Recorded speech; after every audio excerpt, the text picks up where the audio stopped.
자, 저번 시간에 이어서 화학 수업을 한번 시작해 봅시다. 우리가 원자를 구성하는 여러 입자들의 발견으로부터 시작해서 원자 모형의 변천에 대해서 쭉 공부를 해왔었죠.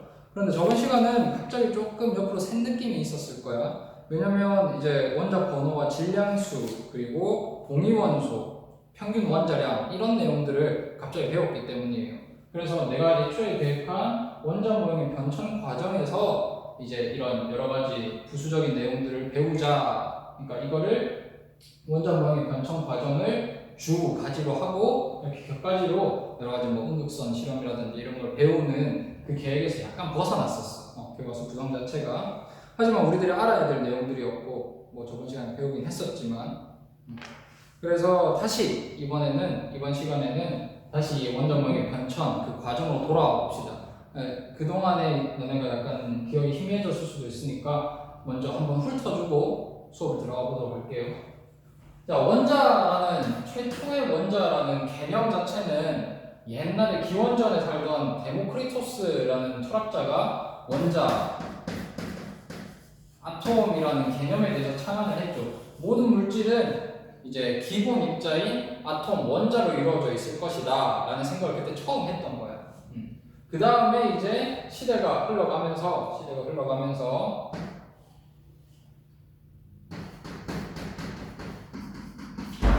이제 화학이 발전하기 시작했겠죠. 화학이 발전하면서 어떤 화학 반응을 했을 때 질량이 보존되더라. 반응 전과 반응 후에 그 절대적인 질량은 똑같더라. 그리고 일정 성분비 법칙, 어떤 물질, 어떤 화합물들은 이 화합물이 저기에 있건 여기에 있건 그리고 어디로부터 왔건 제법이나 이제 뭐 시대 이런 거에 관계없이 모두 동일한 원소들의 일정한 비율로 구성되어 있더라. 그러니까 물이라고 하면 여기 있는 물도 H2O고 저쪽 유럽에 있는 물도 H2O고 미국에 있는 물도 H2O고 아프리카에 있는 물도 H2O고 그 물을 우리가 바닷물을 정제해서 만들든 우리가 침을 뱉어서 만들든 물이 들어있는 그곳에 있는 물은 다 H2O라는 거예요. 이렇게 일정 성분비 법칙이 이제 발견이 되면서 요거를 만족시키기 위해서 볼튼 아저씨가 저기 원자 모형을 제창을 했죠. 이렇게 문자는 더 이상 쪼개지지 않는 딱딱한 국 모양으로 되어 있다라고 이제 원자 모형에 대해서 새로운 걸 처음으로 원자 모형을 제창을 해준 거죠. 그 다음에 이제 시대가 흘렀어요. 러더퍼드 아저씨가 러더퍼드가 먼저 나왔죠. 실수를 했네. 러더퍼드가 아니라 여기 중간에 누가 와야 되죠? 톰슨이죠. 톰슨 아저씨가 중간에 와야 되지. 중간에 잘못 적었어. 러더퍼드라고. 그것도 지우고. 오케이. 자, 돌턴 아저씨의 제자인데 톰슨 아저씨가 어떤 실험을 했냐면 응극선 실험을 했어요.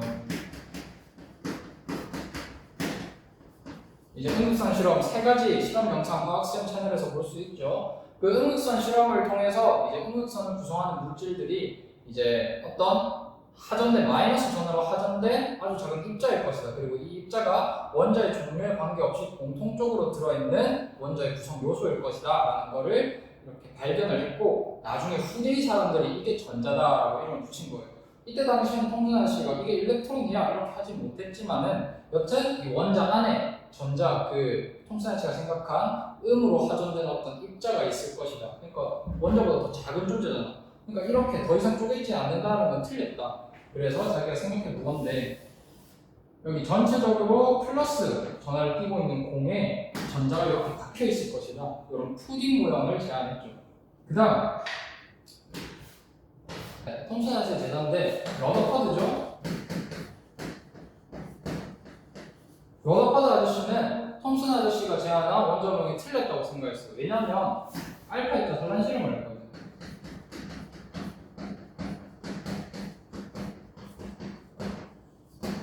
아주 몇 개 원자 단위로 이렇게 얇은 금박에다가 알파 입자, 그러니까 저기 4헬륨 원자 핵이죠. 2+지.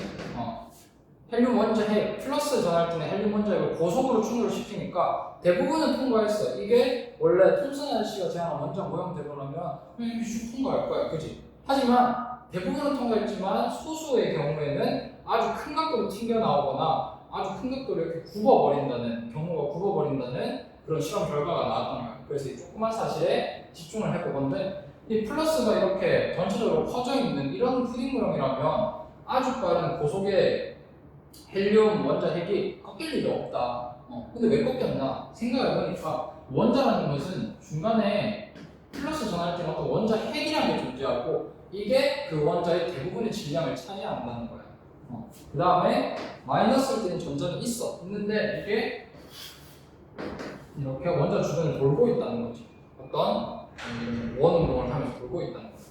오케이. 이까지 우리가 배운 내용들이었어요. 그 다음에 뭐 체드윅의 알파 입자 충돌 실험을 통해서 베릴륨을 충돌시키는 실험을 통해서 중성자를 발견했다는데 그거는 우리가 오늘 배울 내용보다 더 후대의 얘기야. 여튼 지금까지 그리고 여기 오늘 배운 내용까지도 원자 핵이란 건 알았는데 그 안에 중성자가 있다는 걸 몰랐어. 중성자 발견은 1932년이고 요거 원자 모형은 1910년대야. 13년인가 아마 그럴 거예요. 그래서 20년 후의 얘기예요. 여튼 원자 핵이 이렇게 있고 전자가 돌고 있다는 걸 러더퍼드 아저씨가 찾았는데 여기서 이제 또 바뀌죠. 우리가 여기까지 딱 배웠어요. 여기까지 배운 내용인데 이제 보어 아저씨의 원자 모형이 새로 나오게 돼요. 보어 아저씨 원자 모형, 보어의 원자 모형. 여기부터 오늘 한번 배워봅시다. 하세기.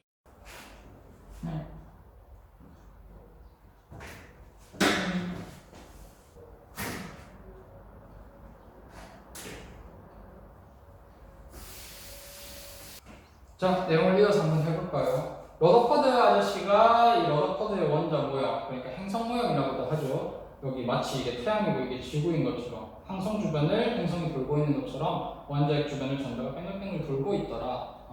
원자 핵을 발견했기 때문에 이렇게 모양을 제시한 거지, 원자 모형. 근데 이게 맞는 줄 알았는데 과학책 같은 데도 보면 이런 모양 많이 있잖아. 이렇게 해가지고 이렇게 해가지고 원자다 하는 것처럼, 맞죠? 근데 이게 맞는 줄 알았어. 원자 모양이 이건 줄 알았는데 이제 보어라는 아저씨가 혜성처럼 등장합니다. 이 원자 모형이 뭔가 지금 알려진 사실들과 맞지 않는다는 거를 딱 발견해냈어요. 그 중에 한 가지가 뭐였냐면 여기에 적을게. 첫 번째 내용.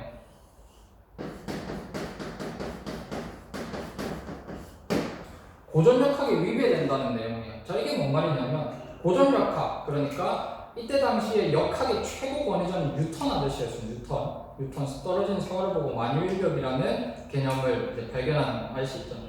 그 뉴턴 아저씨가 만든 역학이 고전 역학이에요. 역학이라는 건 힘에 대한 학문이지. 그러니까 어떤 물질이 이렇게 힘을 주면 이렇게 움직일 거고, 뭐 운동을 하면 어떤 방향으로 힘이 작용할 거고, 그런 고전 역학을 저기 기반으로 해서 쭉 만들어진 게 저기 원자 모형이었어. 그런데 원자 모형을 고전역학을 기반으로 해서 만들어 놓고 사실 당신이 만든 원자 모형은 고전역학이 위배돼요. 그러니까 건물지라고 땅을 다졌는데 건물을 짓고 올려놔서 보니까 그 땅이 늪지대였던 거지. 무슨 말인지 알겠죠?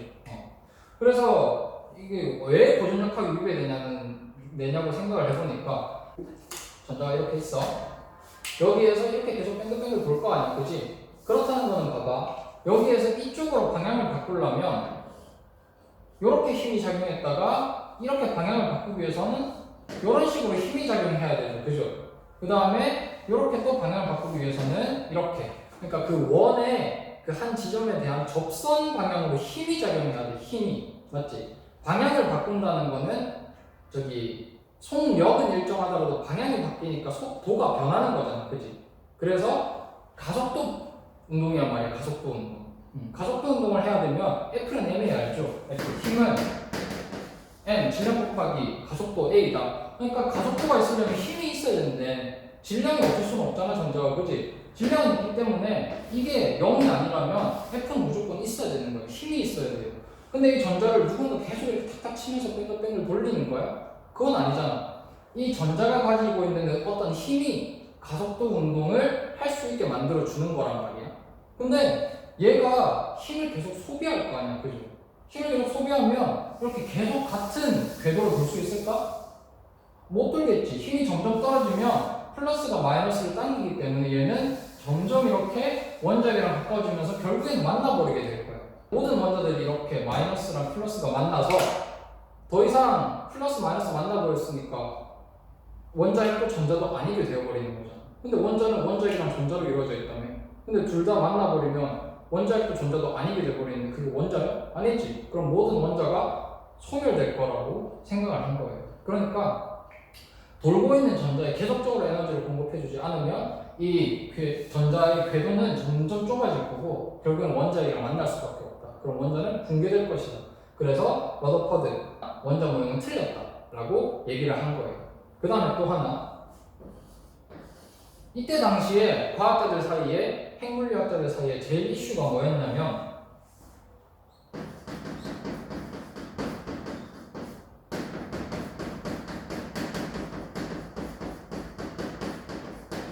원자의 선 스펙트럼이었어요. 10강에서 수업을 했었나요? 12강이었나?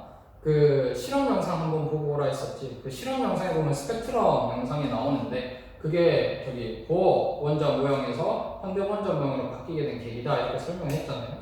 근데 이제 시작은 여기였어. 원자의 선 스펙트럼이 보면 스펙트럼을 측정할 수 있는 강광판이 이렇게 있고요. 이렇게 어떤 특정한 파장, 이거 람다 파장이라고 있지. 이렇게 수소의 경우에 빨간색 656, 그 다음에 489인가요? 486, 그 다음에 434, 410 이렇게 가시광선 영역은 이 4개의 파장밖에 안 나왔던 거야. 수소의 선 스펙트럼을 측정을 해보는 거. 아니 왜 이거밖에 안 나오지? 그러니까 656 있잖아. 657 나올 수 있잖아. 657 그죠? 658 나올 수 있잖아. 근데 이게 안 나오더라는 얘기야. 왜 안 나올까? 이 파장이라는 거는 여러분 이쪽은 빨간색이지, 오른쪽은. 그리고 왼쪽은 보라색이야. 그러니까 여기가 빨간색이고 여기가 보라색이란 말이야. 이쪽을 넘어가면 적외선이고 이쪽을 넘어가면 자외선이에요. 빨간색 적, 보라색 자. 무슨 말인지 알겠지? 빨간색 바깥에 있다 해서 적외선, 보라색 바깥에 있다 해서 자외선이야. 자외선은 우리 피부에 안 좋은 거 알죠? 그게 왜 안 좋냐면 에너지가 높기 때문이거든. 그러니까 파장이 짧아지면 짧아질수록 에너지는 높아져. 그래서 에너지와 파장은 이렇게 반비례 관계에 있다고 해요. 그러니까 에너지는 곧 파장과 연결이 된다는 거야. 파장은 곧 에너지를 말한다는 거거든. 이쪽 왼쪽으로 가면 갈수록 에너지가 커진다는 말이야. 그렇다는 거는 다시 해석하면 수소의 선 스펙트럼이 나온다는 거는 수소가 특정한 에너지만 흡수하거나 방출할 수 있다는 걸 얘기하는 거예요. 그러니까 여기서 이해가 안 가는 거야. 아니 에너지, 질량 이런 것들을 물리량이라고 해요. 우리가 분필을 이렇게 샷건을 쳐가지고 가루를 냈어. 처음에 이렇게 요 작은 조각을 무게를 측정해볼까 1g이야. 내가 1.1g 만들 수 있어 없어? 있겠지. 조금만 떼서 이렇게 올리면 1.1g 되겠죠. 그럼 1.11g 만들고 싶어. 그러면 아주 더 조금 떼서 이렇게 올리면 1.11g이 되겠지. 이렇게 우리가 알고 있던 모든 물리량들이 연속적이어야 돼. 연속적. 에너지도 질량도 마찬가지로 물리량이니까 우리가 알고 있는 거는 다 연속적인 거야. 하지만 그게 아니더라 그 얘기지. 수소, 그리고 수소뿐만 아니라 다른 원자들이 방출하거나 흡수하는 스펙트럼의 파장들은 다 선으로 뚝뚝 끊겨 있다는 거죠. 특정한 파장만 가능하다, 특정한 에너지만 가능하다 그 얘기예요.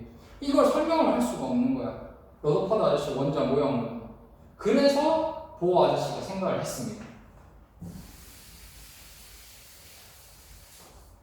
자, 이것들을 해결하기 위해서 보어 아저씨 생각한 모형이 바로 이 원자 모형입니다.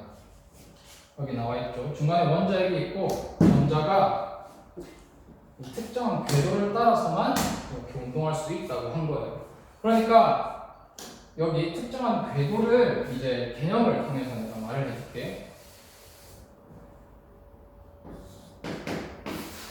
그려놓고 오케이.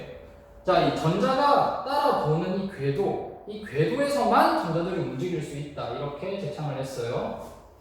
어디다 그리는 게 좋을까?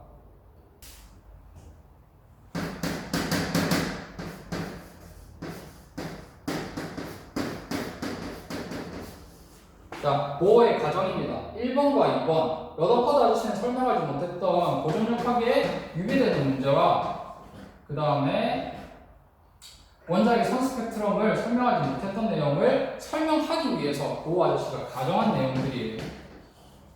자, 보호 아저씨 가정 첫 번째.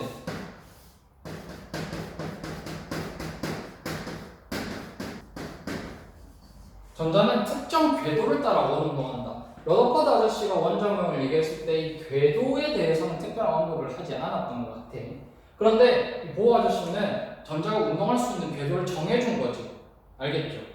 특정 궤도를 따라서만 원운동을 한다. 그러니까 이 전자 두 개가 요걸 따라서 돌고 있어. 이 전자가 도는 이 영역은 나머지 같이 있는 이 전자도 똑같이 도는 거야. 그리고 다음 바깥에 이 궤도 바깥에 하나의 궤도가 또 있겠죠. 이 궤도만 따라 도는 전자는 이 궤도를 따라서 돌기만 해. 얘가 여기 중간 사이에 있을 수는 없는 거야. 얘는 여기는 궤도가 아니니까. 그래서 특정한 궤도만 따라서 움직일 수 있다. 뭐 이 전자가 이렇게 올라갈 수도 있겠죠.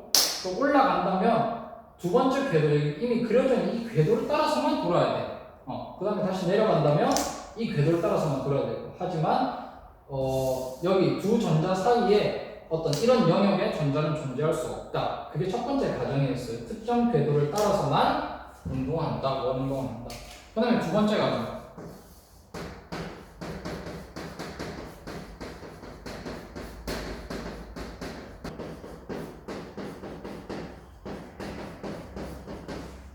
자, 특정 궤도를 따라 원운동하는 전자. 여기 1번 가정에 따라서 원운동하는 전자는 에너지를 흡수하거나 방출하지 않는다. 요거는 이거를 해결한 거죠. 러더퍼드 아저씨의. 이거 계속 따라 돌다 보면은 어쨌거나 그 에너지를 잃으니까 원자핵과 만날 수밖에 없고, 그러면 전자와 원자핵이 둘 다 붕괴할 것이다. 원자가 없어지는 거다. 이렇게 설명했는데 사실 요거는 좀 미심쩍긴 해. 그러니까 왜 그런지 설명을 안 했어. 이것도 보호 아저씨가 가정한 것들은 그냥 이걸 설명하기 위한 가정일 뿐이었어. 하지만 러더퍼드 아저씨보다 더 훌륭한 방법으로 현상들을 설명했기 때문에 우리가 지금 배우는 거지, 이것들의 이유는 몰라. 아무도. 그냥 그렇다고 가정을 한 거야. 가정. 그렇다고 할 때 보니까 들어맞더라. 그 얘기죠. 이유는 몰라. 나도 몰라.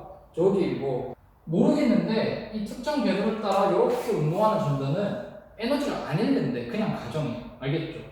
고전역학적으로 보면 에너지를 잃어야 맞지. 하지만 고전역학을 거부를 한 거죠. 보호 아저씨는 이 원자명을 설명하는 데 있어서 고전역학은 끼어들 자리 없다. 그건 아니다. 일단 고전역학과 맞지 않는데 고전역학이 아닌 새로운 역학이 필요하다. 그래서 그걸 양자역학이라는데 그건 다음 시간에 얘기를 해줄게요.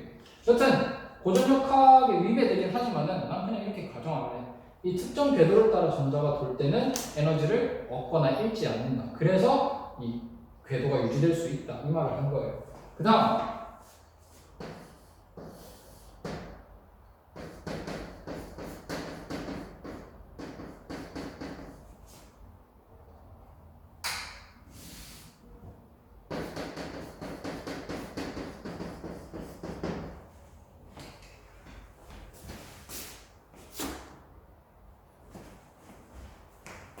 자, 화면에 다 들어오는지 보고 왔어.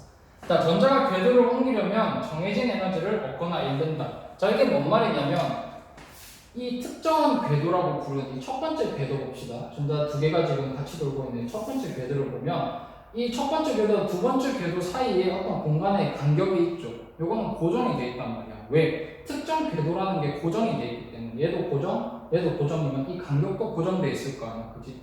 근데 특정 궤도, 여기 첫 번째 궤도, 그 다음에 두 번째 궤도, 세 번째 궤도, 궤도의 번호가 올라갈수록 에너지가 높아진다고 설명을 했거든요. 보호 아저씨가. 그러면 여기 에너지가 만약에 1이라고 하고 마이너스로 나타내는데 저 끝까지 가면 0이라고 해. 그래서 마이너스로 나타내.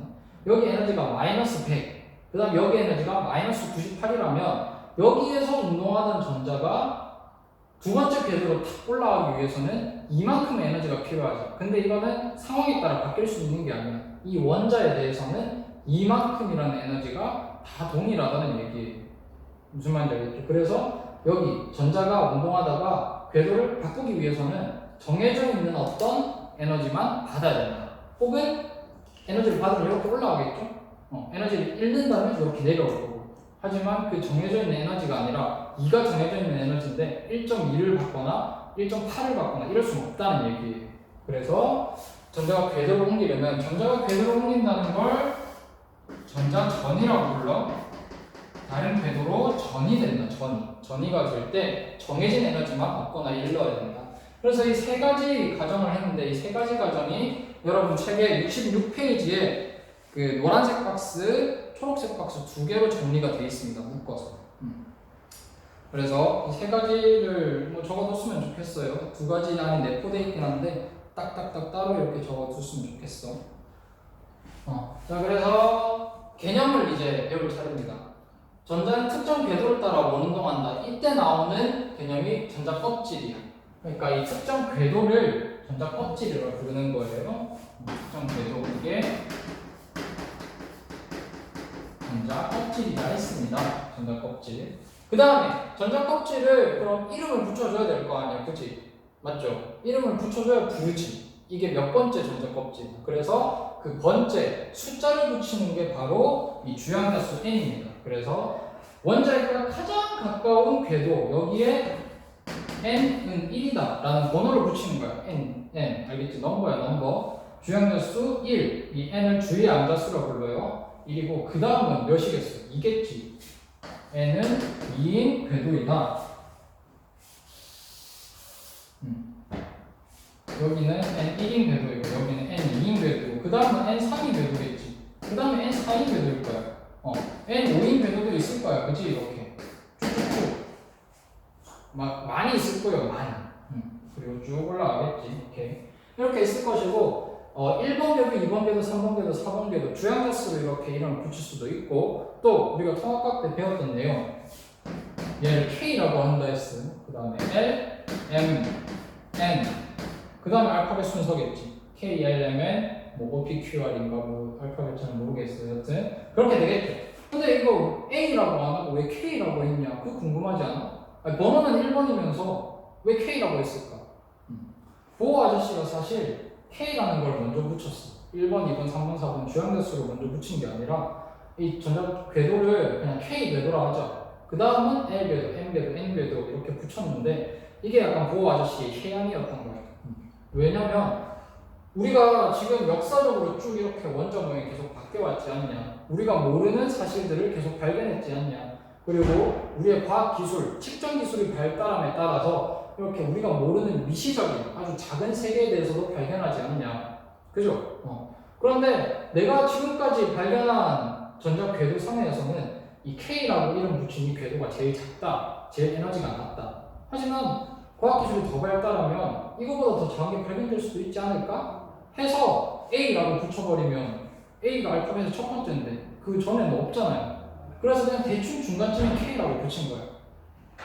무슨 말인지 알겠지? 그래서 작은 게 더 발견되더라도 사람들이 저기 알파벳을 붙이는데 얽히지 않도록 그냥 이렇게 K라고 붙여줬어요. 이게 역사적으로 그냥 쭉 내려오면서 같이 쓰게 된 거예요. 하지만 계속 아무리 발견을 하려고 했지만 발견되지 않았죠. 그리고 수학적 계산상으로도 이게 첫 번째 궤도라는 게 알려진 거예요. 그래서 나중에 사람들이 주양자수라는 개념을 만들어서 1번이다 그냥. 근데 이걸 A라고 해버리기에는 그 유명한 보호 아저씨의 의견을 묵살해버리는 거예요. 그냥 K라고 계속 고정적으로 불려왔으니까 K, L, M, N 쭉쭉 이렇게 붙였던 거예요. 좋습니다. 이렇게 해서 보호 원자 모형 자체에 대한 설명은 여기까지. 그 다음에 이제 우리가 요거 했었죠. 고전력학이 위배된다는 거는 그냥 보호 아저씨가 가정으로 쓱 막아버렸어. 고전력학 적용 안 돼. 원자 같은 경우는 양자역학이야. 양자역학은 조금 이따 설명해줘. 그리고 2번 원자의 선 스펙트럼을 설명해야 되지, 그치? 요 내용을 한번 들어가 봅시다. 술.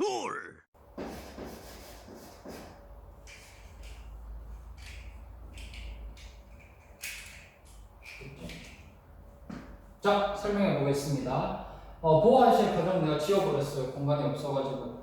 이 수소의 선 스펙트럼을 설명하기 위해서 다시 수소의 선 스펙트럼, 요 가시광선 영역만 나타냈어요. 이거를 설명하기 위해서 보호 아저씨가 쭉 이렇게 자기의 원자 모형을 쭉 제창을 했는데 들어보니까 맞거든.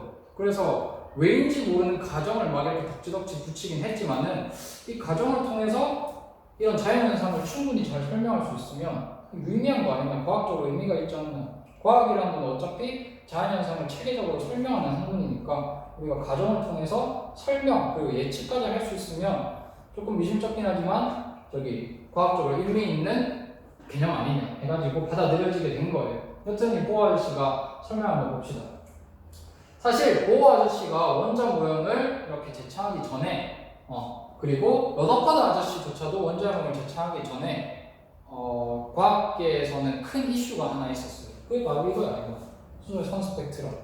수소의 선 스펙트럼이 있는데 요거를 이렇게 쭉 한번 보니까 이 파장들 있잖아. 파장 아까 에너지라 했죠. 반비례하긴 하지만 이 파장들이 어떤 규칙이 있을 것 같아. 근데 숫자만 봐서는 무슨 규칙인지 모르겠어. 뭐 차이가 24인데 다음은 24가 안 나죠. 그리고 이 등차들 간의 수열을 생각해봐도 그게 없는 것 같아. 쭉 생각해봤는데 리드베리라는 아저씨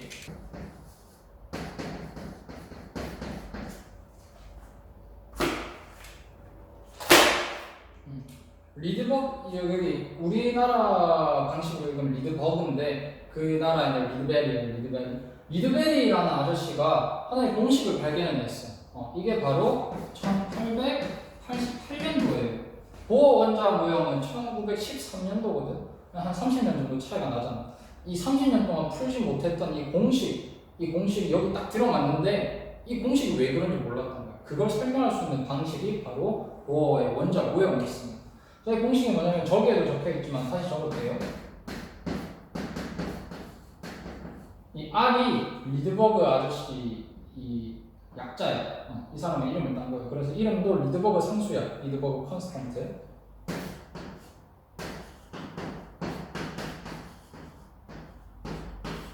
이렇게 이 리드베리 아저씨가 만든 공식이 이렇게 나왔어.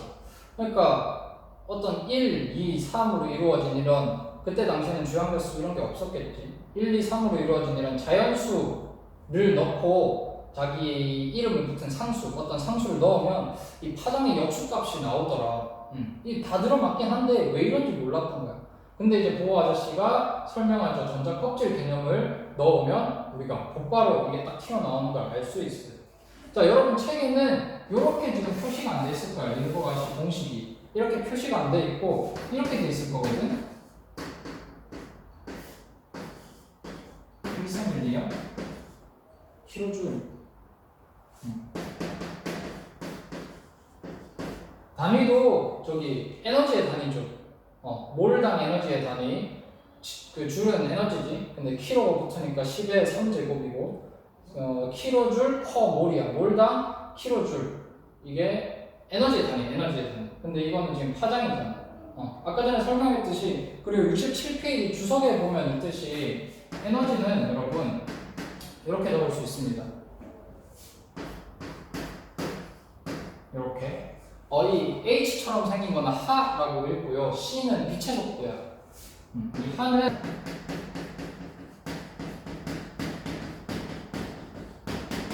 리드베리 상수처럼 플랑크 상수라고 불리는 어떤 상수예요. 6.625 곱하기 10의 마이너스 34제곱 줄 퍼 세컨 줄 세컨가 하여튼 있어. 근데 이게 이제 물리학 전반에 걸쳐서 많이 나오는 상수고 이 C는 빛의 속도야. 이걸 정확히 여러분이 계산할 필요는 없지만 여튼 에너지랑 파장은 요 관계에 있다는 걸 알면 돼. 파장이 높아지면 에너지는 작아지고 파장이 낮아지면 에너지는 커지고 그러니까 파장이 점점 작아지면 작아질수록 자외선 쪽으로 가는 거지. 에너지가 높은 자외선 쪽으로요. 적외선 에너지가 낮고요. 여튼 이게 나와 있는데 이 N이랑 이 N이 의미하는 바가 똑같아. 이 에너지라는 거는 이 전자가 볼 수 있는 특정 궤도 있잖아요. 이 궤도의 에너지를 말하는 거예요. 이 궤도에 존재하는 전자가 가질 수 있는 에너지를 나타낸다. 그래서 다른 말로 너무 길잖아. 다시 말하면 이 궤도를 돌고 있는 전자가 가지는 에너지. 이 너무 길잖아요. 그죠? 그래서 이 궤도의 에너지 중위라고 표현하는 겁니다. 그래서 요거는 전자 껍질 그 궤도의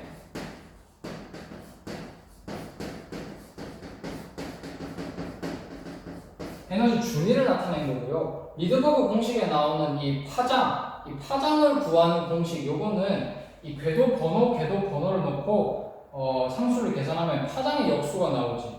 그 말은 이 N1번 궤도에서 N2번 궤도 혹은 N2번 궤도에서 N1번 궤도로 옮기기 위해서 필요한 에너지라는 거예요.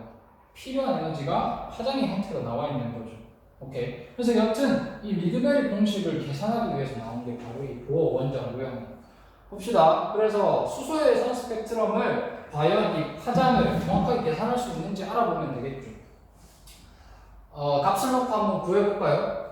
첫 번째, 이 656 나노미터라는 게 어떻게 나오는지 한번 계산해 봅시다. 저 리드버그 공식 자체에 우리 숫자를 한번 넣어 볼게요. N2에서 N1으로 전이 될 때 이런 파장을 가진다는 거지. 그러니까 3번 궤도를 N2 궤도라고 합시다. 그리고 여기 3번 궤도를 돌고 있던 전자가 두 번째 궤도로 뿅 내려왔어. 그러면 여기 N3 궤도보다 N2 궤도의 에너지가 낮으니까 여기 있던 전자가 여기 있던 전자보다 에너지가 더 높죠. 그러니까 내려오기 위해서는 그 에너지 차이를 빛으로 방출을 해야 되는 거야. 반대로 얘가 다시 올라가기 위해서는 똑같은 그 에너지를 먹어야 되는 거예요. 빛으로 받아들여야 된다는 거예요. 흡수를 해야 된다는 거예요. 근데 방출로 한번 생각해 봅시다. 만약에 3번 궤도에서 이렇게 쭉 잘 돌고 있던 전자가 2번 궤도로 갑자기 뿅 전자 전이를 했어요. 그러면 요 에너지 차이에 해당하는 그 에너지를 전자기파 빛의 형태로 쭉 내렸더라. 근데 그 빛이 도대체 파장이 몇이냐라는 거예요. 측정상으로는 656 나왔는데 수학적으로 우리가 구할 수 있어야지. 그래서 이거 공식을 써봅시다. 파장 3번 궤도에서 2번 궤도로 가는 파장을 구할 거예요. 여기 N2에서 N1으로 가는 거다. 3번에서 2번으로 가는 거다. 그러니까 N2가 지금 3이고 N1이 2겠죠. 여기 바로 넣어봅시다. 리드버그 상수 곱하기 N2부터 넣네, N1부터 넣네. 4분의 1, 2의 제곱하면 4죠. 그 다음 마이너스 3의 제곱하면 9가 나오고 요렇게. 그러면 4분의 1 빼기 4분의 9 4분의 1 빼기 9분의 1이죠. 하면 36분의 5가 나오겠네. 36, 9, 36, 4니까 9 빼기 4는 5가 나오겠지. 이렇게 됐습니다. 근데 이 RH, 리드버그 상수는 수소의 경우에는 1.0974 곱하기 10의 7제곱 미터 마이너스 1이라는 숫자야.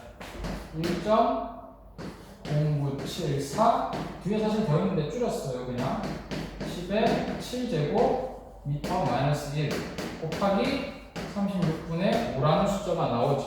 이걸 계산해 봅시다. 계산기 없어? 지금 계산기가 있는 핸드폰으로 지금 찍고 있는데 잠시 끊었다가 계산하고 또 올게요.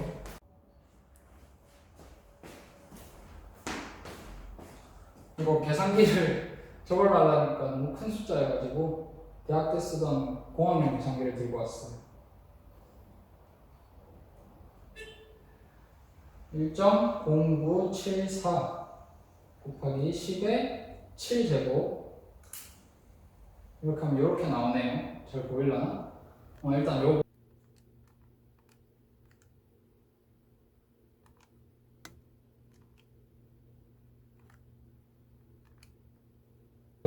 곱하기 5 그리고 나누기 36 해주면 되겠지? 곱하기 5 나누기 36 해주니까 이런 값이 나와요. 15 241 66.667 단위는 미터 마이너스 1이겠지. 파장이라는 건 길인데 지금 분모로 들어가 있으니까 미터라는 단위도 지금 분모로 마이너스 1 제곱되어 있는 거겠죠. 요거를 좀 알아보기 쉽게 바꾸자. 1.5 24 166 67 아니네. 이렇게 적을 수 있겠지. 그리고 곱하기 10에 하나, 둘, 셋, 넷, 다섯, 여섯 6승 6제곱 마이너스 1 6제곱 미터 마이너스 이렇게 적을 수 있겠네. 오케이. 근데 이거는 파장의 역수잖아. 역수. 그냥 파장 이렇게 나오는 파장을 계산하려면 이거 분의 1 해줘야 되죠. 그죠? 요거를 분모에 넣고 바로 계산해 볼게. 자, 이렇게 계산하니까 3에서 2로 가는 파장 이게 A라고 한다면 A분의 1 해주면 이 파장이 나오겠지, 그치? 역수를 취해주면. 그렇게 하면 6.56 곱하기 10-7제곱 미터가 나와요. 오케이. 근데 이게 소수점이 뒤로 두 칸 가면 여기 마이너스 9 해주면 되겠지, 그지? 그래서 656 곱하기 10의 마이너스 9제곱 미터가 나오는데 10의 마이너스 9제곱이라는 거는 나노라는 전미사로 이렇게 바꿀 수 있습니다. 나노라는 접두사로 이렇게 바꿀 수 있습니다. 그래서 3에서 2로 가는 이 전자전이 3분의 4다가 2로 깡 가는 이 전자전이를 파장을 계산해보니까 656 나노미터 나오더라고. 이건 똑같네? 근데 이게 우연히 일치가 아니었던 거야.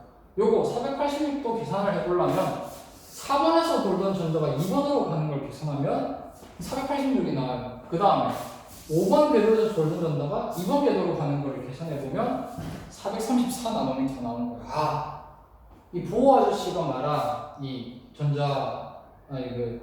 원자 모형, 이 원자에 있는 전자가 특정 궤도를 따라 돌고 이 궤도를 돌 때는 에너지를 방출하지 않고 궤도를 옮길 때, 전자 전이를 할 때 이런 특정한 에너지만 흡수하거나 방출할 수 있다는 정의를 따라서 한번 해보니까 이 아저씨가 제안한 원자 모형을 따라서 계산해보니까 이런 맞는 값들이 다 튀어나오더라고요. 그래서 원자 모형은 러더퍼드 아저씨가 말했던 이런 이 전자의 특정 궤도를 상정하자는 이 여기에서 약간 변화시켜서 보호 아저씨 원자 모형을 받아들여야 되는구나 라는 결과가 나왔던 거예요. 그래서 여기 책에 나와 있는 것처럼 보호 아저씨 원자 모형이 러더퍼드 아저씨의 원자 모형을 대체한 또 다른 행성 모형인 거지. 오케이. 그래서 66페이지에 나와 있는 내용은 다 했고요. 그 다음 67페이지를 보면 개념 몇 개만 다시 설명하고 갈게. 이 주양자수 1을 가지는 K 궤도 껍질 있잖아. K 전자 껍질. 여기는 원자 핵이랑 가장 가까운 궤도예요. 그래서 가장 에너지가 낮아. 여기 원자 핵으로부터 멀어지면 멀어질수록 에너지가 높아져. 그 이유는 전자가 마이너스잖아. 원자 핵은 플러스에 서로 당긴단 말이지. 서로 당기려면 가까이 붙어 있으려고 하겠지. 근데 이거를 조금 더 멀리 떨어뜨려야 돼. 붙어 있으려 하는 애를 떨어뜨리려면 자석 N극과 X극을 떨어뜨리려면 힘을 줘야 되잖아요. 그죠? 에너지를 줘야 된단 말이야. 전자에 에너지를 줘야 위로 올라갈 수 있다는 얘기예요. 그래서 가장 가까이 있는 첫 번째 궤도가 에너지가 가장 낮고 제일 바깥쪽에 있는 마지막 궤도가 에너지가 가장 높은 거야. 알겠지? 그런데 이 에너지 공식에 보면 앞에 마이너스가 붙어있지. 앞에 마이너스가 붙기 때문에 여기 궤도의 에너지는 숫자상으로 절대값상으로는 1312 kJ/몰이잖아. 그래서 절대값상으로는 제일 높아. 그 다음은 4분의 1312 kJ/몰인데 여기 마이너스가 붙죠. 그래서 이 뒤에 있는 마이너스 뒤에 있는 숫자가 작아지면 작아질수록 점점 0에 가까워지는 거잖아요. 그지? 그래서 여기 에너지가 제일 낮다 할 수 있는 거야. 숫자상으로는 제일 크지만 앞에 마이너스가 붙었기 때문에 무슨 말인지 알겠죠? 그래서 내가 얘기해주고 싶은 거는 여기 첫 번째 궤도가 에너지가 제일 낮은 궤도이기 때문에 여기 궤도를 점유하는 전자의 상태, 이 전자가 여기 궤도를 따라 돌고 있을 때 그 상태를 바로 바닥 상태라고 합니다. 에너지가 완전 바닥이다. 에너지가 완전 바닥에 있다. 그래서 바닥 상태라고 하고, 이거 외에 n이 전자가 점유하는 그 궤도가 n이 1이 아니라 1보다 클 경우 2부터 쭉쭉쭉 3, 4, 5, 6, 7, 8, 9, 10 쭉까지 있는 궤도를 점유할 때 어떤 상태? 들뜬 상태라고 합니다. 전자가 에너지를 받아서 들뜬 거야. 들뜬 상태라고 합니다. 그게 67페이지에 나와 있고, 그 다음에 밑에 있는 내용들은 다 우리가 한 것들이고, 67페이지 밑에 그림을 보면 보어 원자 모형 나오고 이렇게 스펙트럼 쭉 나오죠. 스펙트럼. 이게 수소의 스펙트럼인데 우리가 눈에 보일 수 있는 거는 가시광선밖에 인간 눈은 볼 수 없잖아요. 인간의 한계야. 하지만 자외선 그리고 적외선 영역 또 무조건 존재해요. 우리 눈에 안 보일 뿐이지. 그것들 다 한꺼번에 나타낸 건데, 자 밑에 그 스펙트럼 보면 제일 앞쪽, 제일 왼쪽 라이먼 계열 해가지고 자외선 적혀있지. 이거를 보니까 공통적으로 N이 이 궤도가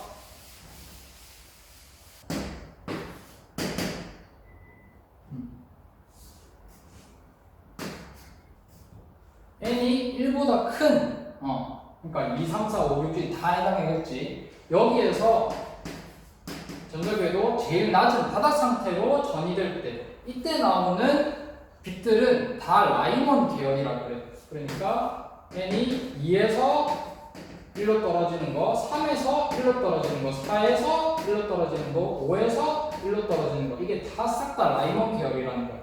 떨어지는 곳이 1로 같으면 다 라이먼 계열이라는 거예요. 그 빛들을 보고 라이먼 계열, 사람 이름이야 라이먼, 그렇게 묶는 거예요. 묶어주는 거예요. 그 다음에 2번 발모 계열이라 되어 있죠. 이 발모 계열 중에 가시광선이 포함이 되어 있는 거예요. 알겠지? 가시광선이 포함이 되어 있는 거예요. 발모 계열은 싹 다 가시광선이다. 그게 아니라 가시광선은 발모 계열 안에 포함이 되어 있는 거예요. 알겠지? 이 발모 계열은 2보다 높은 에너지 중위에서, 그러니까 3, 4, 5, 6 쭉쭉쭉이겠지? 여기에서 2번으로 떨어지는 전자 전위에서 나오는 빛을 의미해요. 그러니까 제일 낮은 에너지가 바로 3에서 2로 떨어지는 거겠죠. 요만큼 에너지 차이 나니까. 그 다음에 4에서 2로 떨어지면 요만큼 더 차이 나지.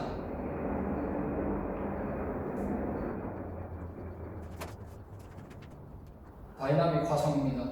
헬리콥터가 지나가서 하루에 몇 번은 꼭 지나가네. 설명이 끊겼어요. 여튼 다시 3번 궤도에서 3번 궤도를 점유하고 있던 전자가 2번 궤도로 그 궤도로 옮기게 되면 이 차이, 이 에너지 차이만큼 전자기파를 방출하겠지. 그 다음에 4번 궤도에서 운동하고 있던 전자가 한꺼번에 두 수준이나 2번 궤도로 내려오게 되면 여기, 그리고 플러스 여기에 여기에 에너지 준위 차이만큼 또 요만큼을 방출하겠죠. 이만큼이나. 그지? 그래서 이 궤도가 5번에서 2번으로, 6번에서 2번으로 숫자 차이가 나면 날수록 에너지 차이가 크단 말이야. 에너지 차이가 크다는 거는 그만큼 방출하는 빛의 에너지가 크다는 거고, 그 에너지가 크다는 거는 파장이 짧다는 거죠. 오케이. 그래서 점점 자외선쪽으로 가는 거지.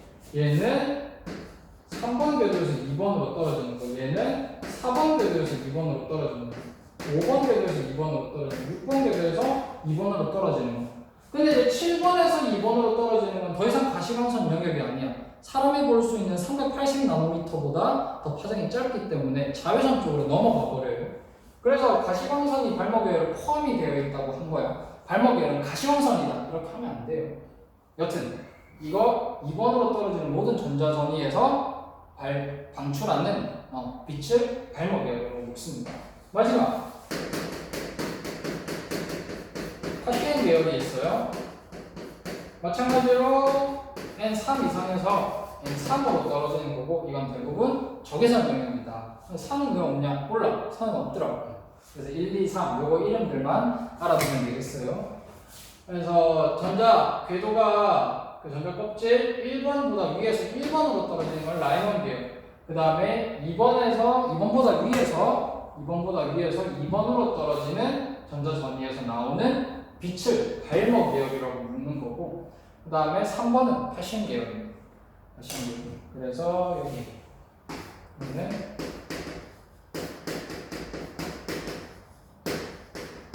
자외선이 여기에 포함되어 있고, 여기는 적외선이 포함되어 있어.